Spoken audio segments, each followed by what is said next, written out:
सद्गुरू शंकर महाराज जन्मले की प्रकटले, त्यांचे खरे आईवडील कोण? नाशिक जवळील अंतापूर गावामध्ये चिमणाजी नावाचे एक शिवभक्त राहत होते. त्यांना मुलेबाळे नव्हती. एकदा त्यांच्या स्वप्नात शंकर भगवान आले व ते त्यांना म्हणाले, शेजारच्या जंगलामध्ये जा, तिथे तुला 7 वाघांच्या मध्ये एक बालक दिसेल. त्या बालकाला घेऊन ये व त्याचा मुलाप्रमाणे सांभाळ कर. दुसऱ्या दिवशी चिमणाजी जंगलात गेले.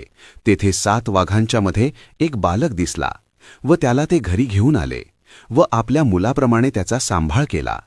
तेच पुढे जाऊन बनले आपले सद्गुरू श्री शंकर महाराज. पण एक गोष्ट अजूनही कोणाला समजली नाही की त्या बाळाला तिथे कोणी आणून ठेवलं, कधी आणून ठेवलं, त्याचे खरे आईवडील कोण, अद्यापही कोणालाही माहिती नाही. तर ज्या दिवशी चिमणाजी जंगलामध्ये गेले, त्या बाळाला घेऊन घरी आले, त्या दिवशी सोमवार होता आणि दुर्गाष्टमी होती. पण ते साल कोणतं होतं हे देखील अद्याप कोणाला माहीत नाही. म्हणूनच असं मानलं जातं की हे महादेवाचे अवतार असलेले श्री सद्गुरू शंकर महाराज हे प्रकट झाले आणि कार्तिक महिन्याचे येणाऱ्या प्रत्येक दुर्गाष्टमीला आपण यांचा प्रकट दिन सोहळा साजरा करतो. श्री स्वामी समर्थ. जय शंकर. धन्यवाद.